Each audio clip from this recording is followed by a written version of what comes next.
அஸ்ஸலாமு அலைக்கும் ஃப்ரெண்ட்ஸ். இன்றைக்கி வீடியோவில் பிரியாணியே தோற்றுருங்க. அந்த அளவுக்கு சூப்பரான டேஸ்ட்டில் இன்றைக்கி வெஜ் பிரியாணி எப்படி செய்யலான்னு பார்க்கலாமா. அதுக்கு தேவையான பொருள் எல்லாமே ரெடி பண்ணி வச்சுருக்கேன். 10 நிமிஷம் முன்னாடி அரிசியும் ஊற போட்டு எடுத்து வச்சுருக்கேங்க. ஒரு பேனை ஸ்டவ்வில் வச்சு 4 ஸ்பூன் ரிஃபைண்ட் ஆயில், பட்டை, கிராம்பு, ஏலக்காய் சேர்த்துட்டு வெங்காயம், தக்காளி, பச்சை மிளகாய் போட்டு நல்லா வதக்கிடலாம். வெங்காயம், தக்காளி ஈக்குவல் குவான்டிட்டியில் போட்டுக்கோங்க.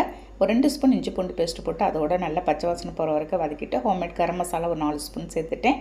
அதையும் நல்லா வதக்கிட்டு இப்போ அதோடைய கேரட், பீன்ஸ், உருளைக்கிழங்கு, மல்லி, புதினா, 1 ஸ்பூன் தனி மிளகாத்தூள், 1 ஸ்பூன் சிக்கன் மசாலா, ஒரு 1/4 ஸ்பூன் மஞ்சத்தூள், அரை லெமன் போட்டு எல்லாத்தையும் புழிஞ்சு நல்லா ஊற்றிடலாங்க. ஒரு 4 ஸ்பூன் தயிர் சேர்த்து எல்லாத்தையும் நல்லா மிக்ஸ் பண்ணி விட்டுட்டு 1க்கு 1.5 அளவுக்குள்ள நான் வந்து அரை அளவு தேங்காய் பால் ஊற்றிட்டு ஒரு அளவு தண்ணி ஊற்றி உப்பு போட்டு நல்லா கொதித்ததும் ஊற வச்சிருந்த அரிசி எடுத்து போட்டு நல்லா மிக்ஸ் பண்ணி விட்டு தம்மில் விட்டுட்டா சூப்பரான நமக்கு வந்து வெஜ் பிரியாணி ரெடி ஆகிடுச்சு. இதுக்கு வந்து ஆனியன் ரைத்தாவோட முட்டையோட இன்றைக்கி வந்து சர்வ் பண்ண போகிறேங்க. அவ்வளோ ஒரு அருமையான டேஸ்ட்டில் இருக்கும். கண்டிப்பாக நீங்கள் ஒரு லஞ்சுக்கு ட்ரை பண்ணி பாருங்கள். இந்த வீடியோ பிடிச்சிருந்தா ஒரு லைக் பண்ணிவிட்டு ஷேர் பண்ணுங்கள். நாளைக்கு பார்க்கலாம். Okay, thank you, by.